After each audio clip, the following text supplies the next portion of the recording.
হাসরের ময়দানে যারা যাবে আল্লাহর কাছে বলবে যত আকাম কুকাম করছি দুনিয়ায় বাড়াইয়া দাও, আবার ঠিক হয়ে আসবো। আল্লাহ বলে পশ্চিম কালেও না, আগে যা করছো এর চাইতে আরো ডাবল করবা, দুনিয়ায় পাঠানোর আর সিস্টেম নাই। কথা ঠিক না বেঠি? 17 বছর যদি বিএনপি থাকতো একই জবাব, যদি টুপি দাড়িওয়ালা থাকতো তাদের ব্যাপারেও আমাদের একই কথা। তুমি 17 বছরে ঠিক করতে পারো নাই, এখন জেলখানায় রিমান্ডে যাইয়া বলো আমারে ছাইরা দেও, আমি ঠিক করে দিব বাংলাদেশ। সম্ভব না, কারণ জেলখানার ভিতরে যাওয়ার পরেও ইয়াবা চালান বাংলাদেশে কিভাবে ধরা পড়ে। কথা ঠিক না বেঠি? সেই সুযোগ আর দেওয়া হবে না। সেই সুযোগ কিভাবে রাষ্ট্র পরিচালনা করছেন বিদায়ী আশারায়ে মুবাশশারা 10 জন সাহাবী জান্নাতের সার্টিফিকেট পায়া দুনিয়া থেকে বিদায় নিছেন, তার মধ্যে হযরত উমর একজন। সুবহানাল্লাহ। উল্টা পাল্টা যদি করতো, দুর্নীতি যদি করতো, তাহলে জান্নাতে যেতে পারতো? যাইতে পারতো না। হাসরের ময়দানে বান্দা বান্দীদেরকে যখন নাকি জাহান্নামের কিনারে নিয়ে যাওয়া হবে, তারা বলবে আল্লাহ, এই দুনিয়ার জমিনে যত দুর্নীতি, যত অন্যায়, যত পাপাচার, যত 2 নাম্বারি করছি, এগুলো একটাও করব না। আমাকে আবার দুনিয়ার জমিনে পাঠাও।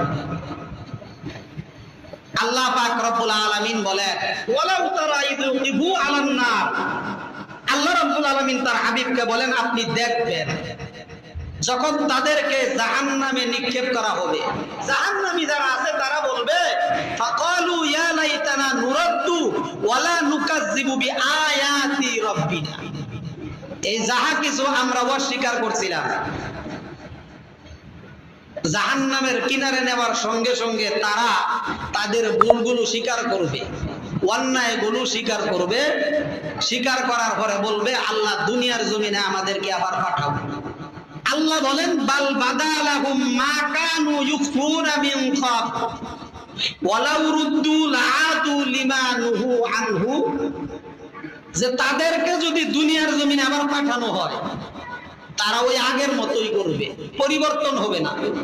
সালমান এফ রহমান বেক্সিমকো গ্রুপের মালিক, তাকে রিমান্ডে নেওয়ার পরে উনি বলছে যে আমারে ছাইরা দাও, আমি এই বাংলাদেশটারে ঠিক করে দিব। কি বলছে? বাংলাদেশ ঠিক করে দিব। অথচ উনি ভিতরে যাওয়ার পরেও বেক্সিমকো গ্রুপের ওষুধ কোম্পানির ওই টাকের ভিতরে ইয়াবার চালান সহ ধরা পড়ছে। কথা ঠিক না বেঠিক? কয় আমারে ছাইরা দাও, আমি ঠিক করে দিব। ঠিক তেমনি ভাবে হাসরের ময়দানে যারা যাবে আল্লাহর কাছে বলবে যত আকাম কুকাম করছি দুনিয়ায় বাড়াইয়া দাও, আবার ঠিক হয়ে আসবো। আল্লাহ বলে পশ্চিম কালেও না, আগে যা করছো এর চাইতে আরো ডাবল করবা, দুনিয়ায় পাঠানোর আর সিস্টেম নাই। কথা ঠিক না বেঠি? 17 বছর যদি বিএনপি থাকতো একই জবাব, যদি টুপি দাড়িওয়ালা থাকতো তাদের ব্যাপারেও আমাদের একই কথা। তুমি 17 বছরে ঠিক করতে পারো নাই, এখন জেলখানায় রিমান্ডে যাইয়া বলো আমারে ছাইরা দেও, আমি ঠিক করে দিব বাংলাদেশ। সম্ভব না, কারণ জেলখানার ভিতরে যাওয়ার পরেও ইয়াবা চালান বাংলাদেশে কিভাবে ধরা পড়ে। কথা ঠিক না বেঠি? সেই সুযোগ আর দেওয়া হবে না। সেই সুযোগ আর দেওয়া হবে না। তার মানে আবার আইসে আবার কাকুম কুকাম করবো। যত ধরনের দুর্নীতি আছে সব করছে, এখন ভাই আমারে ছাইরা দেও, আমি বাংলাদেশ ঠিক করে দিব। 17 বছর কই গেছিলা? সময় পাও নাই। এই জাতি আর নতুন করে তোমাদেরকে 17 বছর দিতে রাজি না। কথা ঠিক না ঠিক? মাত্র 5 বছর। যদি কোনো টুপি দাঁড়াইওয়ালাও আসতে চায়, মাত্র 5 বছর। 5 বছর যদি সঠিকভাবে চালাও তাহলে চালাইতে পারবা।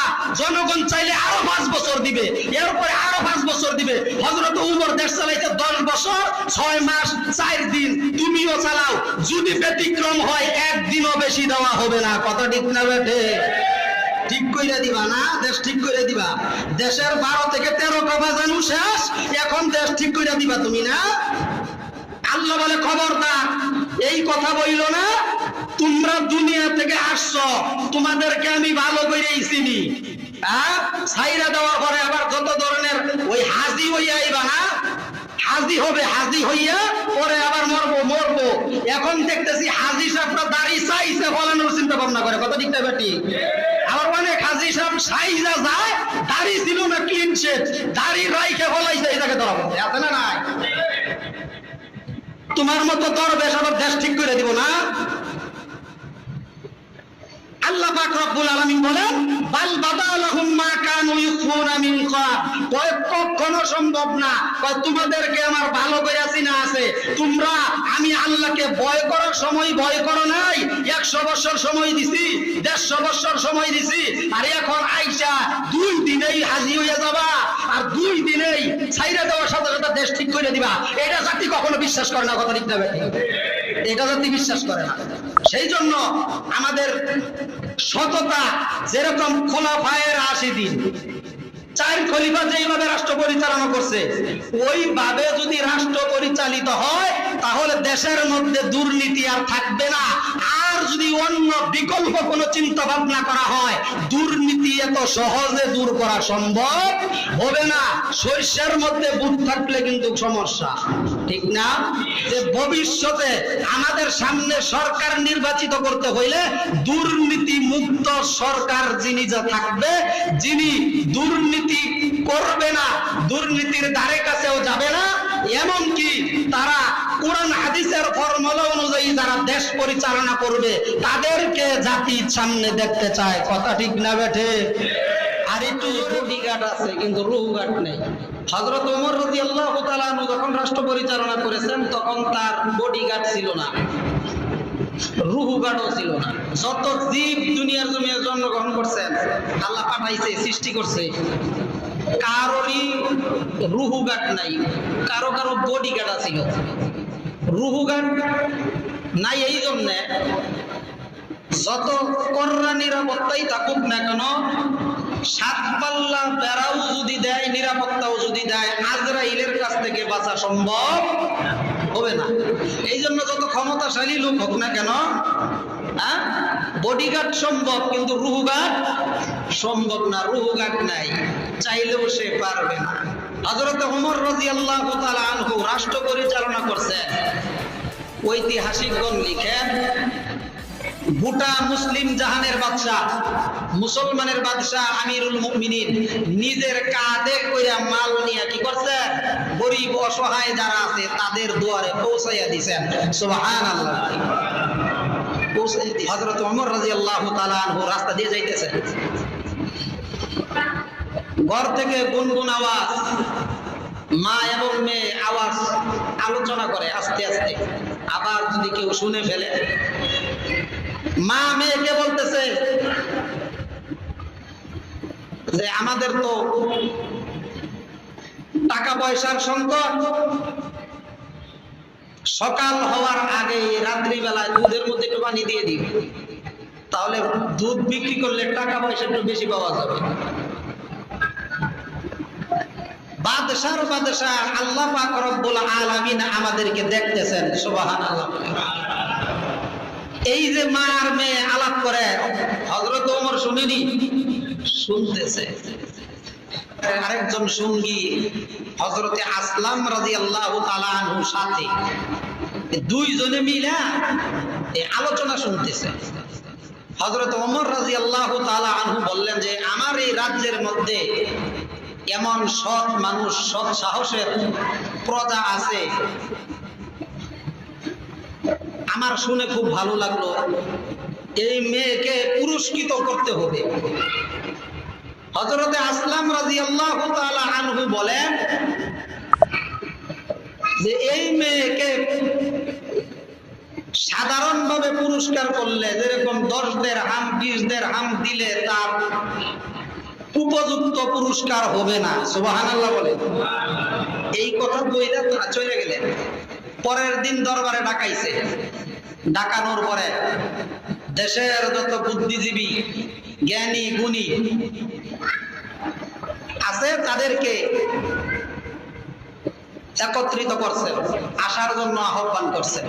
এমনকি হযরত ওমর রাদিয়াল্লাহু তাআলা আনহুর ছেলে আব্দুল্লাহ তিনিও ওই জায়গায় উপস্থিত ছিলেন। হযরত ওমর রাদিয়াল্লাহু তাআলা আনহু আলোচনা করলেন যে এই মেয়ের ভিতরে সৎ সাহস আছে, সততা আছে, দরিদ্র, আর্থিক অবস্থা ভালো নাই কিন্তু দরিদ্র, সৎ সাহস আছে, এমন কোন যুবক আছো কি এই মেয়েকে বিবাহ করবে? সবাই এরকম ভাবে চুপ করে রইল। দেখা গেছে হযরতে ওমরের ছেলে আব্দুল্লাহ উঠা দাঁড়ায় গেছে যে আব্বা, এই মেয়ে দরিদ্র হইতে পারে, আর্থিক অবস্থা সচ্ছল না হইতে পারে, তার ভিতরে যেহেতু সততা আছে, সৎ সাহস আছে, সেজন্য আমি এই মেয়েকে বিবাহ করতে রাজি আছি। সুবহানাল্লাহ। 10 দিরহাম আর 20 দিরহামের চাইতে আরো অনেক ঊর্ধ্বে এমন পুরস্কার দান করছে যে সাধারণ ঘরের একজন মেয়ে সততা থাকার কারণে প্রধানমন্ত্রীর ছেলের সঙ্গে বিবাহ দিয়েছে। সুবহানাল্লাহ। আল্লাহু আকবার। কোরআনের হাওয়ায় দেশ চলছে। হযরতে ওমর রাদিয়াল্লাহু তাআলা আনহু মদিনায় খেজুর গাছের নিচে এরকম ভাবে শুয়ে রয়েছে। এক ভাই বিচার নিয়ে গেছে, সালিশ, জমি নিয়ে বিরোধ।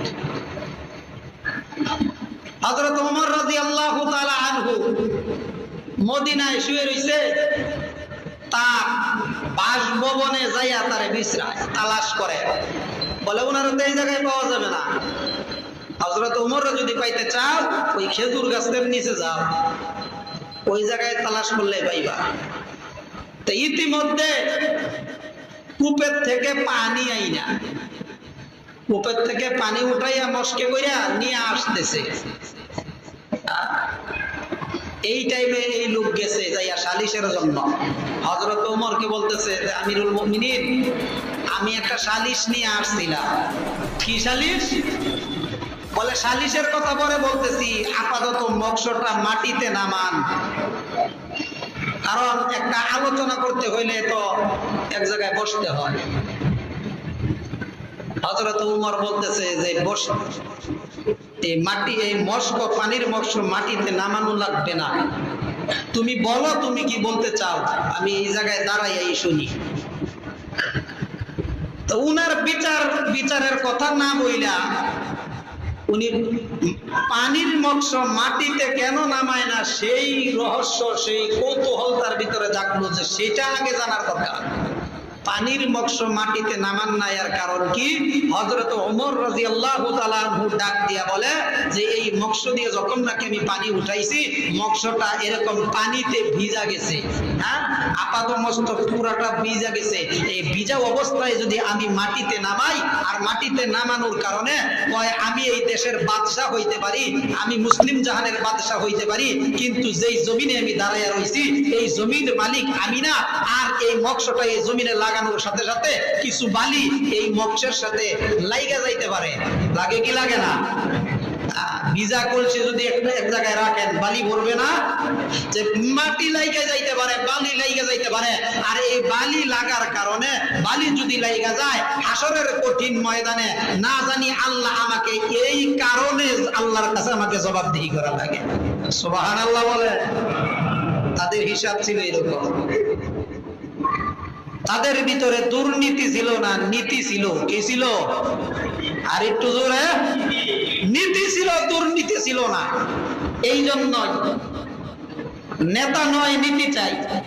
হযরত ওমর রাদিয়াল্লাহু তাআলা আনহু ডাক দিয়া বলে, পানির ভিজা মৎস্যটা জমিনে রাখার সঙ্গে সঙ্গে যে বালিগুলো লাগবে, এই বালিটা, বালির মালিক আমি না, এই জমির মালিক আমি না।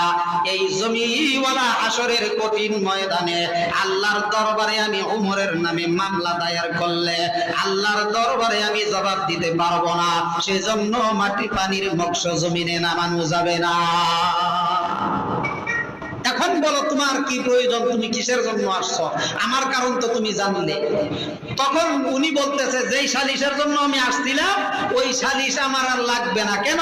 কয় খাইলে আমার আরেক ভাই যার সাথে আমার জমি নিয়ে বিরোধ, হ্যাঁ, হয়তো ওই এক বিগত বেশি খাইতেছে, ও বেশি খাগা, আমি আর এই বিচারের ফয়সালা আমার আর দরকার নাই। কয় আমার বিচার আমি পাইয়া গেছি।